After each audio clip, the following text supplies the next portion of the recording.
Assalamualaikum warahmatullahi wabarakatuh. Selamat pagi Bapak Ibu dosen dan juga teman-teman semuanya.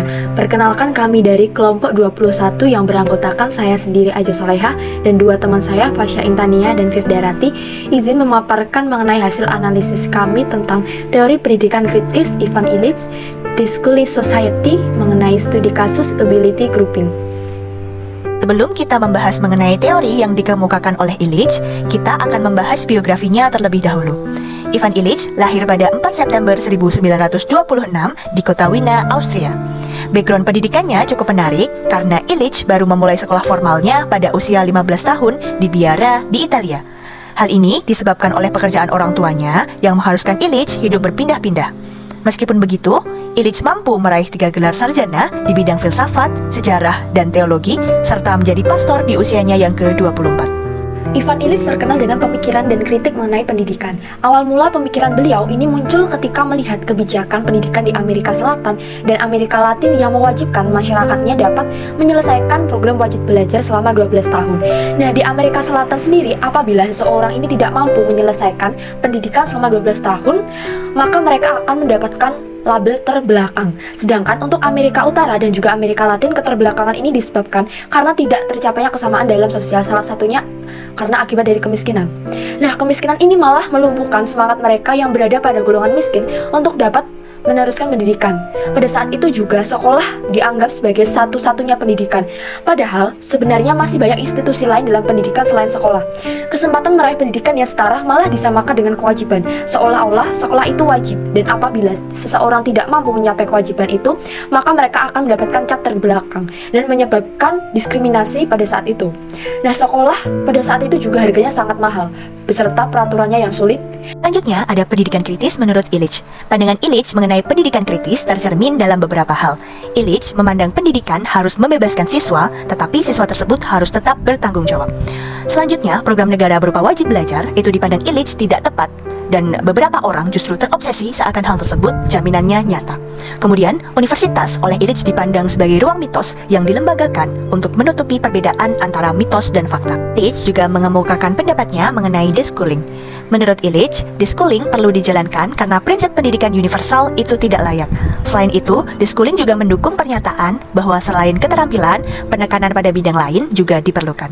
Deschooling juga mendukung arah pendidikan agar mampu meningkatkan kesempatan seseorang mengubah hidupnya menjadi belajar, berbagi, dan peduli. Nah, sekarang kita memasuki bagian kritik Ivan Illich, di mana kritik pertama ini dilontarkan pada institusi pendidikan.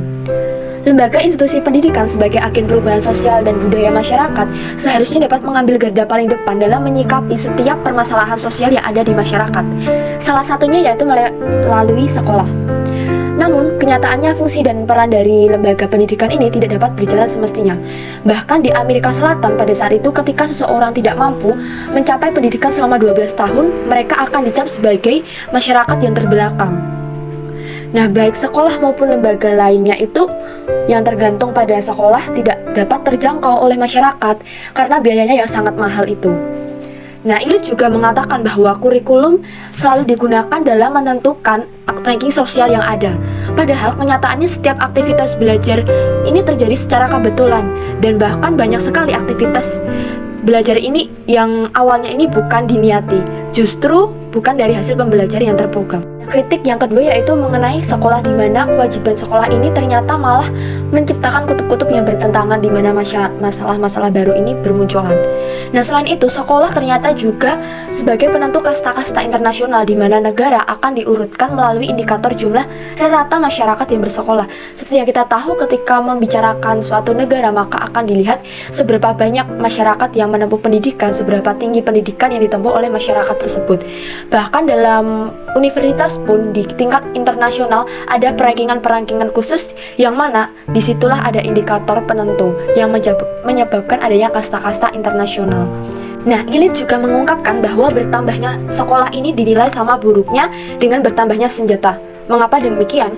Karena biaya sekolah itu sangat mahal, dan meningkatnya biaya sekolah ini lebih tinggi daripada jumlah siswa baru ataupun pendapatan bruto dari suatu negara tersebut. Sekolah diibaratkan sebagai juru penyelamat kelompok miskin, berharap jika sekolah ini dapat meningkatkan kapasitas mereka, seakan-akan sekolah inilah sebagai juru penyelamat. Nah, proses ini yang membuat mereka menjadi semakin ketergantungan dan kehilangan kepercayaan diri sendiri dalam menghadapi sesuatu. Ivan Illich juga mengungkapkan bahwa sekolah ini dapat memunculkan adanya standarisasi kebutuhan, yang mana seakan-akan sekolah ini menjadi kebutuhan yang pokok. Dan ketika seseorang tidak mampu untuk bersekolah, maka mereka akan dinilai tidak mampu memenuhi standar yang ada. Jadi seolah-olah kebutuhan kita ini dikontrol sesuatu dari luar diri kita. Dan dari sini juga memunculkan diskriminasi baru. Seperti contohnya, anak dari keluarga yang kurang mampu dan anak dari orang kaya yang ingin sekolah, mereka memiliki bekal yang berbeda-beda. Seperti contohnya, anak dari mereka yang kurang mampu tidak dapat mengikuti les atau tambahan pelajaran dari luar sekolah. Berbeda dengan anak orang kaya, mereka bisa. Nah, dari sini ketika mereka di sekolah mendapatkan nilai yang berbeda, contohnya ketika mereka yang ikut les mendapatkan nilai baik, maka mereka akan dicap sebagai siswa yang pintar, sedangkan mereka yang mendapatkan nilai buruk akan dicap sebagai siswa yang bodoh. Padahal mungkin saja ada kendala tertentu yang menyebabkan mereka tidak bisa mengikuti les atau tambahan materi di luar sekolah. Seperti contohnya ketika mereka lebih sibuk membantu orang tua atau mereka yang memiliki kendala ekonomi, maka mereka tidak bisa mengikuti les. Namun, dari sini akan dapat memunculkan diskriminasi baru tersebut. Nah, selain itu juga standarisasi ini muncul bahwa kita hanya bisa belajar dengan orang-orang yang hanya memiliki ijazah yang tinggi. Dan ini juga memunculkan adanya monopoli profesionalisme di mana mereka tidak memiliki ijazah dalam bidang mengajar, mereka tidak boleh untuk mengajar karena yang boleh hanya mereka yang memiliki ijazah tinggi dan telah berkecimpung pada bidangnya tersebut dengan adanya bukti fisik seperti ijazah tadi. Selanjutnya, kritik yang ketiga adalah kritik Illich terhadap pendidik, di mana di dalam buku The Schooling Society, Illich menyebutkan bahwa guru saat ini menjadi langka dikarenakan adanya kewajiban untuk mempunyai ijazah di dalam pekerjaannya.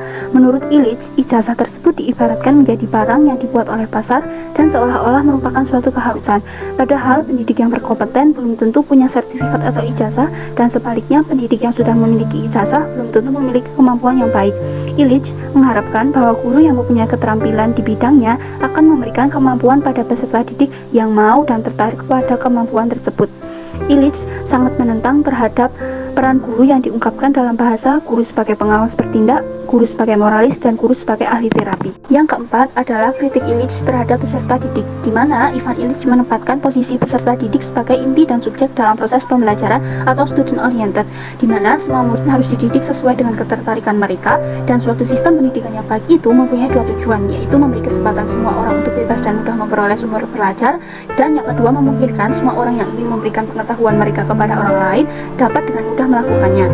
Illich berpandangan bahwa anak sebagai pendidik tak seharusnya diwajibkan untuk sekolah, namun seharusnya diwajibkan untuk belajar. Dan belajar tersebut bukan hanya ada di sekolah, sehingga akhirnya Illich menginginkan suatu alternatif persekolahan, dan tentu dari alternatif persekolahan ini akan dapat memberikan pelajaran semua hal tanpa ada batasan-batasan dan aturan yang mengikat seperti sekolah. Dengan begitu, peserta didik di dalam perspektif pendidikan kritis menurut Ivan Illich adalah 1. Peserta didik berperan sebagai pelaku utama atau student center yang memaknai proses pengalaman belajarnya sendiri. 2. Manusia yang menghargai dirinya sendiri sebagai manusia. 3. Pengakuan peserta didik sebagai makhluk otonomi. 4. Peserta didik dipandang sebagai individual partisipatif. 5. Pengakuan terhadap kewajiban asasi manusia untuk saling menghormati manusia dan masyarakat yang berbeda. 6. Peserta didik dipandang sebagai humanisme sosiokultural dan sebagai penggerak kebudayaan. Dan 7. Makhluk yang sadar akan dirinya sendiri, sadar berpikir, dan mempunyai kreativitas. Untuk studi kasusnya, kelompok kami mengambil contoh ability grouping. Masyarakat beranggapan bahwa siswa yang pintar adalah yang memiliki nilai akademik tinggi, sedangkan yang memiliki nilai rendah dianggap sebagai siswa kurang pintar. Hal ini kemudian memunculkan ability grouping, yaitu merupakan pengelompokan ruang kelas berdasarkan prestasi akademiknya. Ability grouping menimbulkan pola perilaku siswa, guru, dan orang tua mengenai lingkungan ruang kelas yang akan ditempati. Sebuah penelitian yang dilakukan Wibowo tahun 2015 kepada salah satu SD di Kota Semarang yang menerapkan ability grouping dengan pertanyaan, apakah Anda setuju dengan ability grouping? Menunjukkan hasil, yaitu guru kelas unggulan setuju karena terjadi peningkatan prestasi siswa. Sedangkan guru kelas bukan unggulan tidak setuju karena siswanya sulit bersaing. Dari pihak siswa, lebih dari 70% siswa setuju dengan ability grouping karena dinilai dapat menjaga motivasi belajar, tetapi sisanya merasa tidak mendapatkan hak yang setara. Selain itu, pihak orang tua juga terbagi pendapatnya menjadi setuju dan tidak setuju dengan persentase hampir sama. Lalu, efektifkah ability grouping? Perlu diketahui bahwa penilaian akademik hanya diperoleh dari uji kemampuan linguistik dan logika matematik yang sangat sempit apabila digunakan untuk mendefinisikan kepandaian anak. banyak sisi kecerdasan lain yang tidak tergantung pada pemeringkatan nilai. Dari hal ini, dapat dikatakan bahwa ability grouping kurang efektif dan justru menimbulkan stratifikasi. Sistem ini juga sangat membatasi siswa yang kepandaiannya bukan di bidang akademik. Ability grouping juga dikritik karena seringkali menyalahkan siswa jika tujuannya tidak tercapai. Namun, apabila dicermati, guru justru terindikasi gagal karena hanya mampu menyampaikan materi kepada sebagian siswa, padahal seharusnya ke semua siswa. Selain itu, pihak sekolah juga perlu lebih memperhatikan kecepatan siswa dalam memahami materi. Siswa potensial dapat hilang potensinya jika terburu-buru ditempatkan di lingkungan kelas yang kurang mendukung. Selanjutnya yaitu mengenai keterkaitan dari studi kasus ability grouping dengan teori-teori yang telah dikemukakan oleh Ivan Illich. Di mana menurut penelitian Wibowo pada tahun 2015 lalu, tidak semua orang tua ternyata setuju dengan ability grouping ini. Orang tua yang tidak memiliki kekuatan untuk menentukan apakah anaknya dianggap pintar atau kurang pintar dibandingkan oleh guru. Namun di sisi lain guru sendiri juga tidak memiliki kekuatan atau kekuasaan yang cukup untuk menentang kurikulum yang ada. Dibuktikan dengan guru yang mengajar pada kelas B dan C yang sebenarnya tidak setuju dengan adanya ability grouping. Dengan hal ini membuktikan bahwa kurikulum ataupun sistem sekolah secara tidak langsung ini melakukan monopoli profesionalisme dengan kuasa melakukan pemeringkatan sesuai dengan standar yang dibuat. Standarisasi yang dimaksud dilihat dari nilai akademis siswa seperti KKM yang dibuat oleh sekolah. Nah, untuk menentukan KKM ini, sekolah harus mendapatkan akreditasi tertentu dari sistem pendidikan atau pemerintah pusat. Sehingga baik dan buruknya dari penilaian pemerintah, itulah yang menentukan. Peserta didik yang mampu mencapai atau melebihi KKM bisa dianggap kelompok siswa yang pintar. Namun sebaliknya, siswa yang tidak mampu mencapai KKM tersebut akan digolongkan siswa yang kurang pintar. Dengan hal ini, KKM menjadi tolak ukur yang harus dipenuhi siswa. Jika siswa dianggap kurang pandai karena tidak memenuhi KKM, siswa akan mendapatkan diskriminasi. Selanjutnya, ada dampak ability grouping bagi siswa. Dampak ini tidak hanya terjadi pada siswa tidak berprestasi, tetapi juga bagi siswa berprestasi. Bagi siswa berprestasi, kebijakan ini dapat memunculkan overconfidence sehingga muncul beban mental untuk mempertahankan prestasinya. Siswa juga cenderung hanya fokus pada nilai sehingga ilmunya kurang terserap dan di beberapa kasus ternyata justru diabaikan oleh guru. Lalu, pada siswa kurang berprestasi, dampaknya adalah hilangnya identitas sebagai pelajar, hilangnya motivasi belajar, mudah terpancing emosi, muncul beban karena terus dilabeli bodoh, dan di beberapa kasus, siswa kurang berprestasi sering diabaikan. Selanjutnya akan dibahas tentang alternatif pendidikan. Illich menyebutkan bahwa untuk membebaskan masyarakat dari ketergantungan sekolah itu perlu didirikan lembaga pendidikan formal yang baru yang memiliki 3 tujuan di dalam sistem pendidikannya. Yang pertama, harus menyediakan akses ke sumber daya yang tersedia bagi semua orang. Kedua, memberdayakan semua yang ingin berbagi apa yang mereka ketahui. Ketiga, memberikan kesempatan kepada semua orang yang ingin mempresentasikan sebuah masalah kepada publik untuk membuat tantangan mereka diketahui.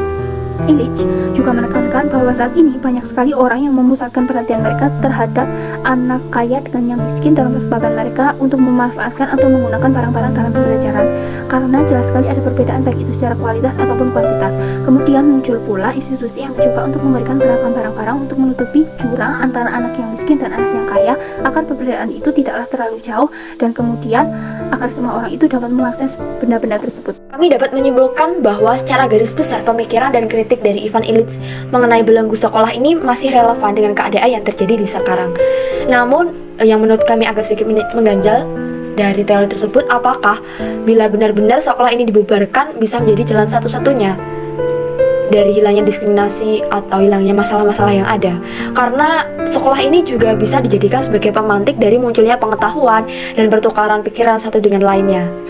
Sebenarnya tidak semua masalah-masalah ini muncul secara murni dari sekolah, kalau kelompok kami menyimpulkan. Karena yang kami simpulkan bahwa sebenarnya masalah ini itu sangat kompleks dan terjadi diakibatkan karena adanya keadaan struktur yang ada di sosial. Sekian dari kelompok kami, apabila ada kurang lebihnya mohon maaf. Wassalamualaikum warahmatullahi wabarakatuh.